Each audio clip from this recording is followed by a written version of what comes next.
Hey everybody, welcome to the Family Show. We are so glad to have you with us today. How you doing today, Todd? I'm doing great. Exciting times. Amazing. You doing anything exciting this weekend? Nope. No? No, it was, no, I can't. Okay. All right, let me either. How about you, Habe? How you doing, man? Oh, I'm doing fantastic. Thank you for asking. Excellent. Well, I hear we might have a game going on today. Oh, we do. We do have a game. And I thought of this game when I was watching a movie this weekend. What movie, bud? I can't tell you. It's top secret. Okay.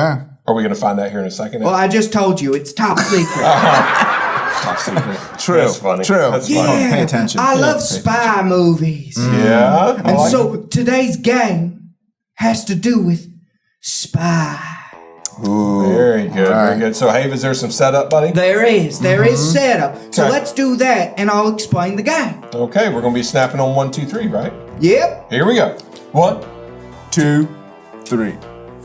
whoa! Whoa! Whoa! When did this stuff get here? There it is. Amazing. Looks like an amazing game. You're fast. Thank you, Amazon Prime. Amazon Prime sponsor. Shameless plug. Shameless plug. Winning. This show is not brought to you by Amazon Prime. Exactly. So what is this all about? Oh, okay. So anyway, sorry, I was getting distracted. I know. As I was saying, I was watching a spy movie this weekend. And I love the way spies like to talk in code. You know, they're like, the blue herring has 6 purple toes. And that's supposed to be code for like, you dig? You know? It's so, but what's strange is, they assume that phrase doesn't make them look crazy in public. Like, it's just what people say. So I thought, what if they upped the ante and said those fun phrases with a spoonful of peanut butter in their mouth? Oh boy. Yeah. So I have 7 different spy phrases. All right. And before you have 7 different spoons of peanut butter. Oh, boy. okay. You're gonna put 1 spoonful of peanut butter in your mouth and then repeat the spy phrase after me.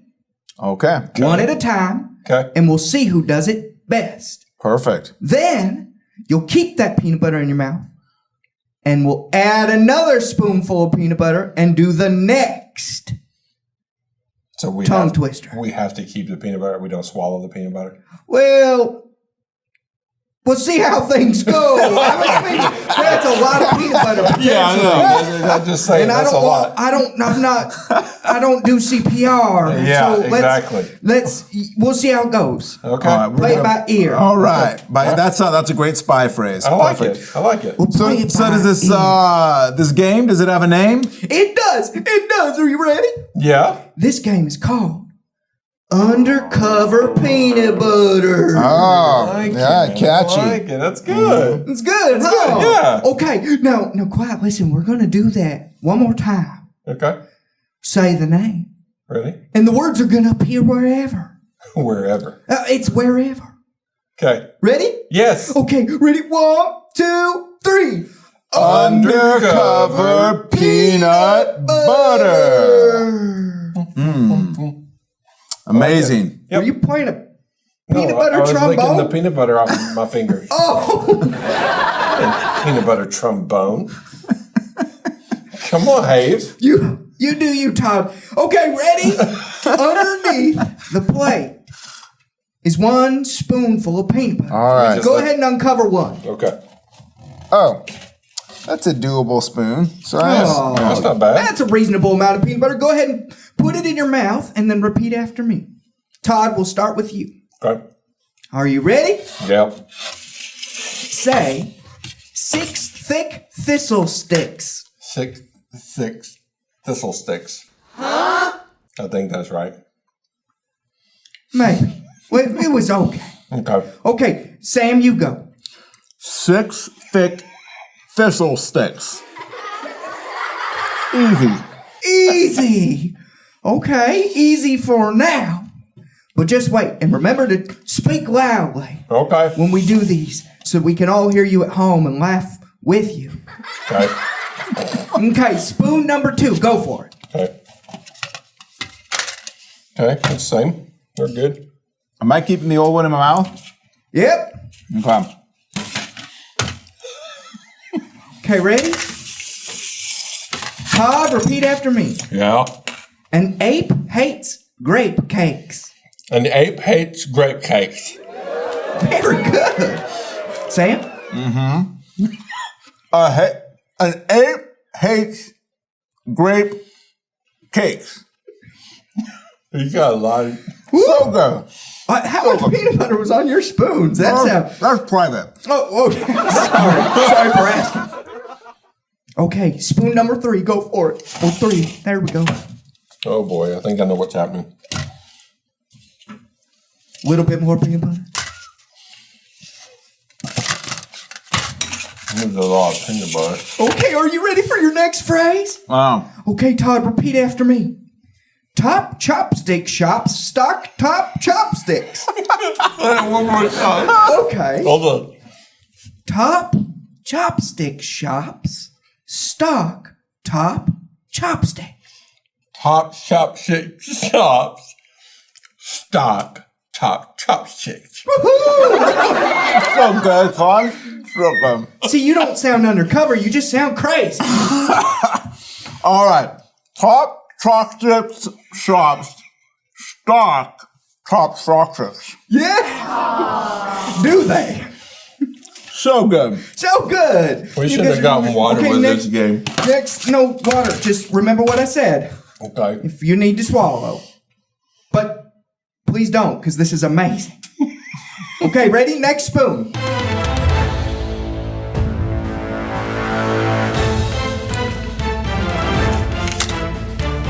Okay, Todd, repeat after me. Hold on a second. There we go. We sell wristwatches to witch watchers watching witches. We tell witch watchers to what the witchers watching witches with watches on Wall Street. I don't know if that. I think I sort of went ad lib towards you the went end. ad lib, which I think is like rule number 1: don't go ad lib on secret code. I got But that's okay. We'll give it to you. Go for. Do you need to hear it one more time, Sam? He does. Okay, it's we sell wristwatches to witch watchers watching witches. This is where Sam's gonna derail. I'm trying to. We sell witch-watchers to witch-watchers watching witches. Yeah! Hey, I got it. That sounded good. So good. So good. Oh my gosh. Don't try this at home, kids. Don't try this one at home. Not many of these games you can try at home. Let's do this. Next, spoonful of peanut butter. Yeah. Are you ready? Yeah. Okay, repeat after me. Black bug's blood. Black's bug's blood. I'm trying not like Black bug blood. Very good, I'm Sam. trying not to gross out all of our viewers. That will need captions. All right. Next spoon. This is our second to last spoon. I don't want any peanut butter ever again. How we doing?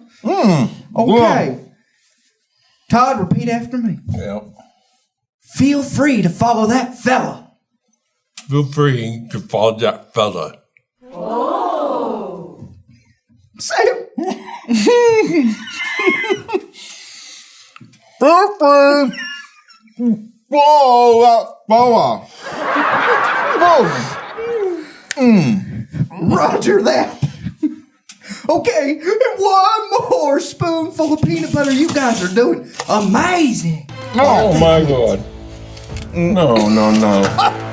You're like quite a bit. What is this all about? Who did the measuring here? Oh, I don't. It was our intern, Oh, my nephew. Are you ready? No. Go. Well, we don't have much time. You need to put it in your mouth. Don't worry, this last one's not that hard. So all you have to do is repeat after me. Are you ready, Todd? Okay, here we go. Say, a tutor who tooted the flute tried to tutor two tutors to toot.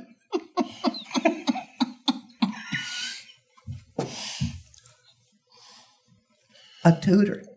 A tutor Who tooted to the flute. tried to tutor The tutor. two tutors to toot.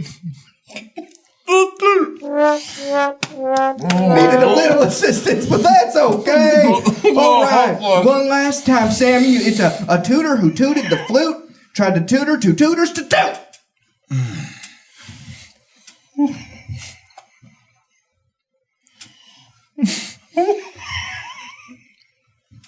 You can do it.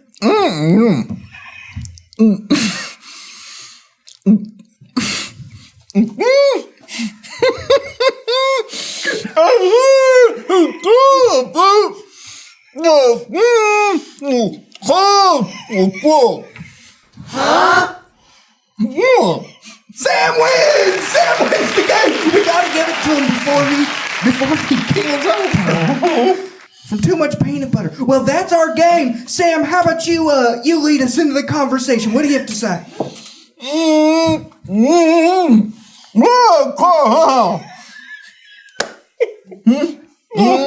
2, 3. Welcome back, everybody. Sam, that was a lot of peanut butter, bud. It's awful. Yeah, I don't know. That was the worst peanut butter I ever had. Yeah, well, yeah, I mean, I think I've always been a peanut butter fan, but that was excessive. Over the top. Excessive. Can we apologize to all of our viewers who had to watch us disgustingly say stuff with our mouths full? Exactly. We're sorry. It was Hayes' fault, and we'll talk to him later. Okay. Well, guys, we're excited about the conversation today. I know that so many kids in the world that we live in right now, a lot of anxiety or fear is sort of coming up for them and something that they're dealing with, and I think parents are dealing with. And it could revolve as much around virtual school. You know, am I ever going to be able to see my friends again? I've seen some photos that parents are taking of their kids doing online learning, and it's just so challenging. Not just the learning side, but like the fear that, you know, are they going to ever be able to see their friends again? Back in school, you know, will people like me? Will those relationships be the same? Because, you know, how things are interpreted online are different when you're face to face. You know, COVID, once we get back to school, am I going to get sick? You know, it's just, there's so many things that are pulling at kids right now that I think is, you know, it's important to think about. There's a lot of, I don't know, I'm sure you've seen also, Sam, there's a lot of people that are in their senior year of high school. Yep. I've got a daughter who's there. Exactly. And how, you know, am I going to be able to get into college? Is this going to be, you know, the online learning component? Is it going to affect how my grades are? Is that going to affect me getting into college? Will my parents be able to keep their jobs? There's a lot of kids, whether they're saying it or not, they feel the stress within the home. And, you know, they're worried about that. And that's extremely real thought and a real fear for them. Will people like me at school? You know, I think the thing that's important is the different kids have different fears and process fears differently. But today we want to talk about some healthy ways to help our kids navigate fear and you know, how we can sort of help them. And I think it's an important conversation. Yeah, no, I think that's great, Todd. Yeah, I think probably one of the best things we can do as parents is we can just listen to our kids. We can validate them, and I think like really listen to them. There's a difference between our kid talking and they're filling up the space with their noise, but we're not actually engaging with that and really engaging, listening, validating their concerns and their fears. Because even if their fear feels like completely irrational or really silly to us, or like that, just, you know, I know that this isn't going to be a big deal in a year. For them, this is their reality, and it's important that we validate that fear and don't dismiss it as, oh, that you're just being silly. But recognize that's a scary thing. And I think that's a big thing. I think even for us, even as adults, and the same is true for kids, sometimes just verbalizing your concern can be a really healing thing, can be a really powerful thing. Just being able to talk about some of those things. And I think one of the ways that even as Christians, I think one of the ways that we can be dismissive of our kids sometimes is we go directly to prayer. A kid comes up and says, "Hey, I've got this concern," and we go directly. Well, let's just pray about it. Especially if they're older, they've already been praying about it, and they're coming to me as a parent because like.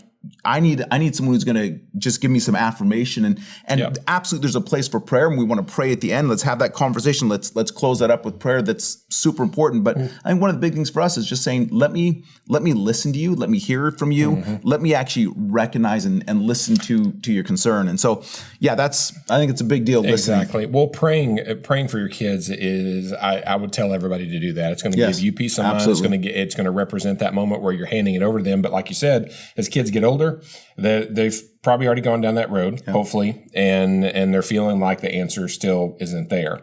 I will tell you that I think one of the most valuable things that you can do is to normalize fear. Each one of us experience fear of something or, in some situation.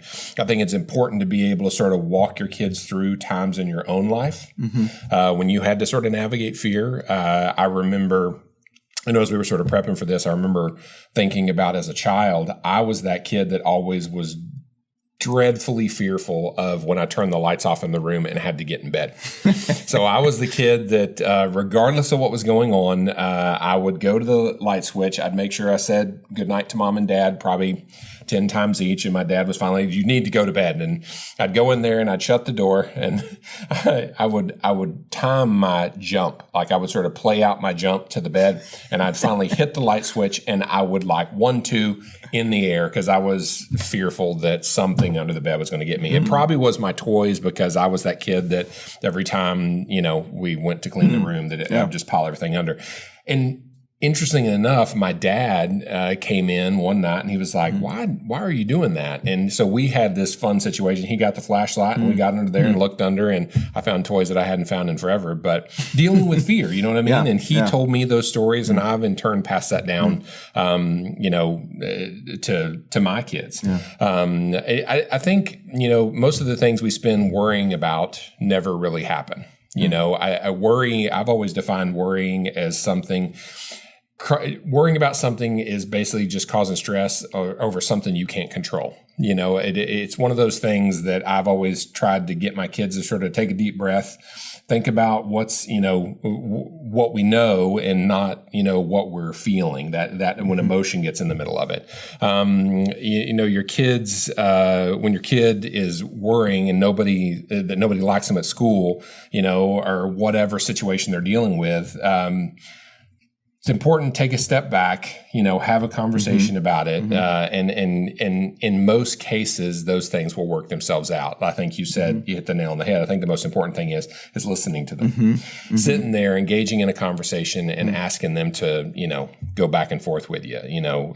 To me, as I think about fear, as working with kids and, families and those kind of things, you have a lot of conversations. There's so many that come to my mind.